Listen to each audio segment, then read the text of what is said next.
Valar Morghulis, and welcome to In the Shadow of the Titan, a series of essays examining the connections between magic, Braavos, and the Faceless Men. If you've found your way to my YouTube channel, you will have the privilege of not only examining the text of my essays, but hearing my masterly voice along with many wardrobe changes explain to you the text of these essays. Thank you for coming, and I hope you enjoy.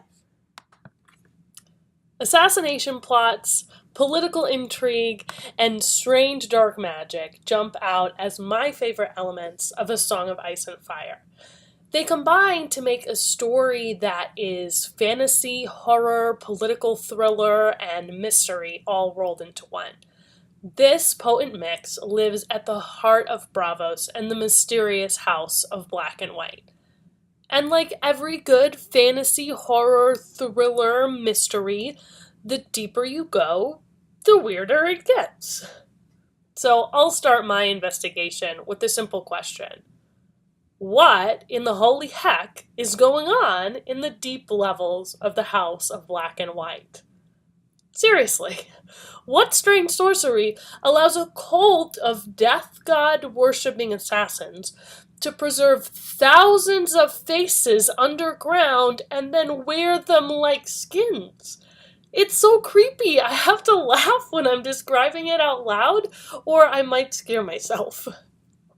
So, I begin with my own suspicions. There is a ton of common symbolism between Arya's chapters with the Faceless Men and Bran's with Bloodraven. For an amazing analysis of those similarities as symbolism, check out In a Grove of Ash from Lucifer Means Lightbringer. But I wondered, is it only symbolism? Or are the Faceless Men using some kind of green seer or children of the forest type magic or other blood magic to create and preserve their skins? A stupid statue, a giant clue. Arya's arrival in Braavos offers a great introduction to not only the geography and culture of the islands, but also to the magical mysteries at the heart of the city. We will explore the arsenal of Braavos, the prominent Temple of the Moonsingers, and the city's network of canals later in various parts of this essay series, because they deserve a separate, in-depth analysis. For now, I want to begin with the Titan of Braavos, or as Arya calls it, a stupid statue. The Titan is carved directly from the stony ridges surrounding Braavos. According to the World Book, the city of Braavos is hidden behind a wall of pine-clad hills and sea stones. Check out Arya's description of that sea stone wall and the Titan of Braavos. A line of stony ridges rose sudden from the sea, their steep slopes covered with soldier pines and black spruce. But dead ahead, the sea had broken through, and there above the open water the Titan towered, with eyes blazing, and his long green hair blowing in the wind. His legs bestrode the gap, one foot planted on each mountain, his shoulders looming tall above the jagged crests. His legs were carved of solid stone, the same black granite as the seamonts on which he stood. Ladies and gentlemen, the Titan of Braavos is carved from sea stone, just like the sea stone chair of the Ironborn. Martin does not use sea stone as a generic descriptive term. In the main text, it is only used in reference to the sea stone chair. And for what it's worth, black granite is also a special, non-generic term. The only other reference to black granite is when Jon scales the Frostfangs with Quarren Halfhand. There, Jon sees a massive shoulder of black granite, and contrasts the rock's shadow to the bright moonlight, observing, its shadow was so black that it felt like stepping into a cave. Arya also observes the shadow cast by the granite. After she passes under the Titan's great stone thighs, the shadow lifted. But sea stone does a lot more than cast shadows, and obviously, non-magic stones can cast shadows too. Sea stone is a kind of oily black stone or bloodstone, which has all sorts of fun and exciting dark magical properties. For example, a shy is supposedly made of bloodstone, which is said to drink in the light. Also, the World Book gives us the darkly Lovecraftian tale of the Bloodstone Emperor, who worshipped a black stone that fell from the sky, practiced dark arts, and feasted on human flesh. If he sounds like your kind of guy, definitely check out LML's Bloodstone Compendium. But don't take it from me that some kind of human sacrifice thing is going down in Braavos. Take it from the most reliable source on magical lore this side of a shy, old freaking Nan. Not once, but twice upon her arrival to Braavos, Arya remembers old Nan telling her, "The Braavosi feed the Titan on the juicy pink flesh of little highborn girls." Another one of those moments where it's just so disturbing you have to laugh through the quote. To me, the Titan is a giant clue that Braavos is connected with some kind of blood magic. The guardian of Braavos hides the city in his shadow, and his legs are likely carved from magic rock. And I promise, this is only the beginning of the mysterious shadows and fogs surrounding Braavos.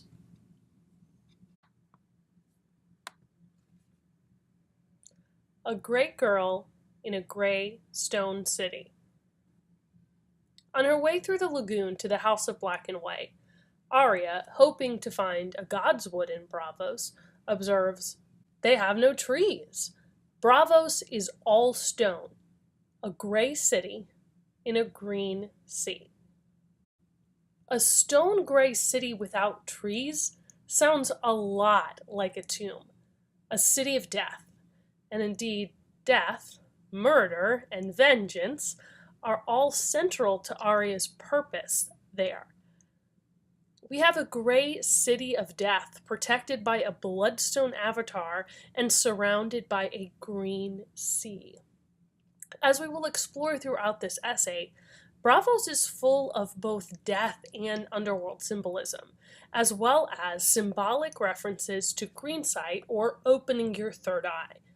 I will argue that the green sea surrounding Braavos is not only a symbol of magic, but also a clue that Braavos is close to the underworld and tapped into magic. With this in mind, I want to consider one of George's more direct allusions to H.P. Lovecraft.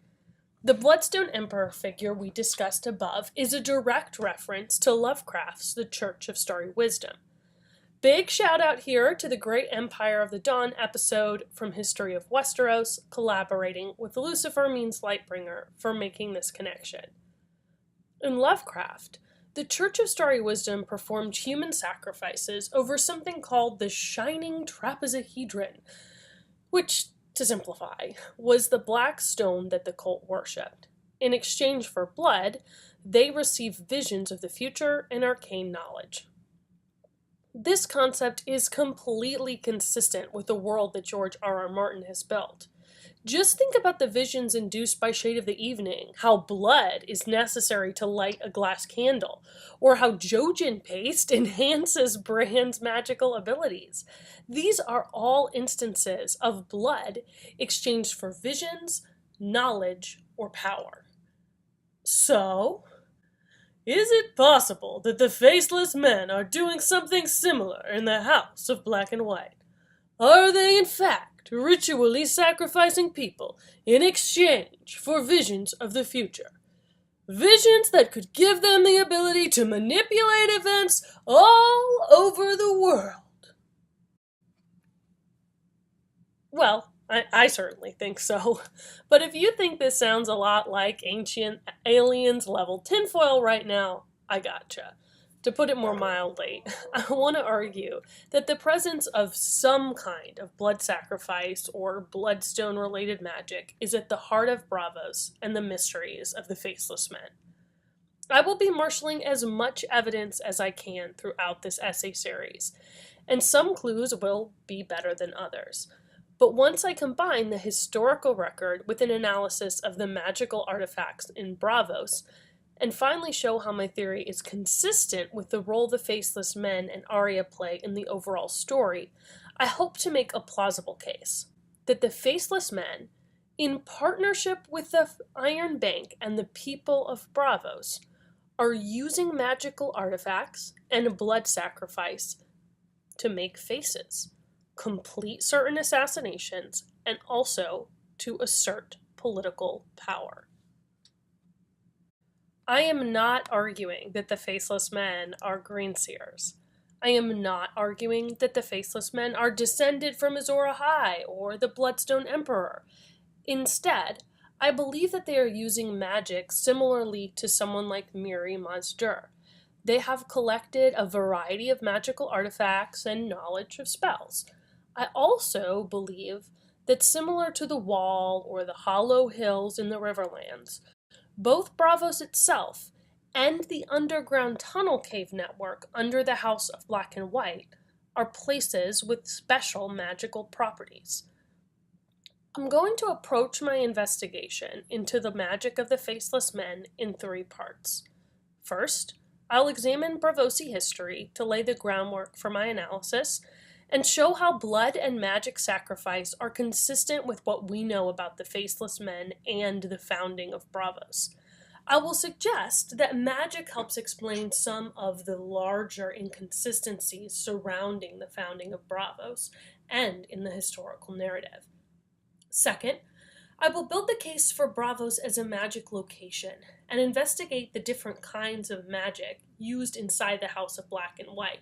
To do this, we'll examine the signs of Greenseer magic as well as what we know about blood magic more generally. Finally, we will use what we learn in the first 2 sections to evaluate popular theories about the Faceless Men and Arya's role in the overall story. The method to my madness. What follows is an overview of my methodology and goals. A lot of folks who are much smarter and more well-versed in the lore of A Song of Ice and Fire have analyzed Martin's use of symbolism. My main goal here is to explore the signs and artifacts of magic.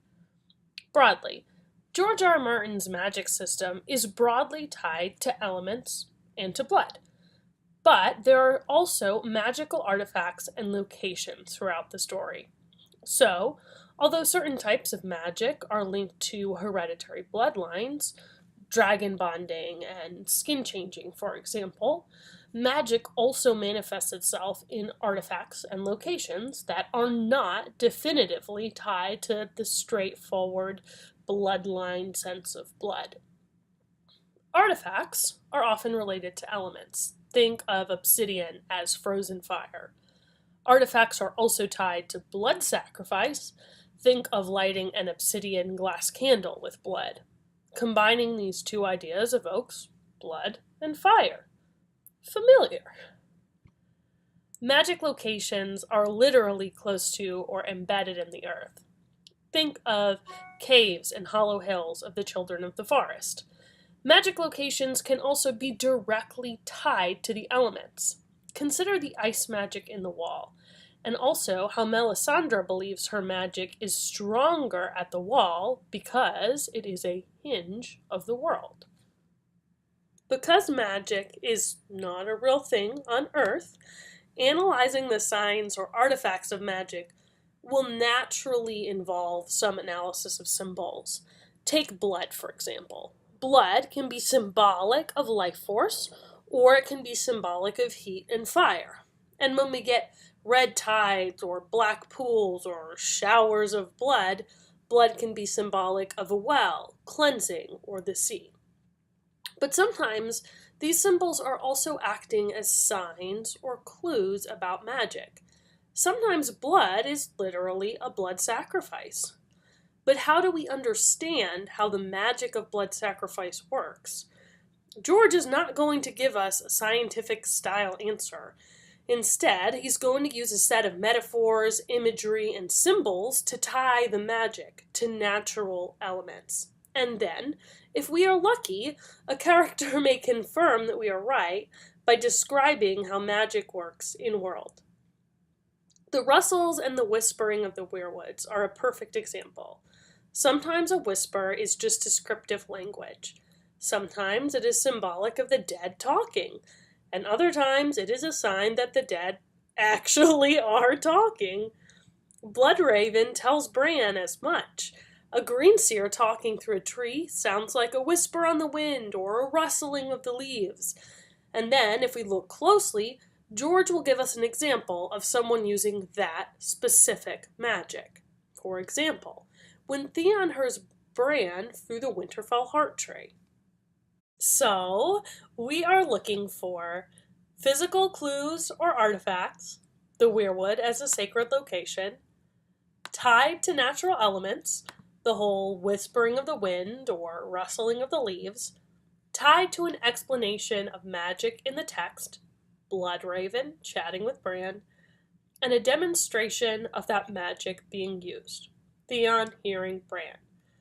Our conclusion should also fit with the related motifs, themes, and symbols in the story.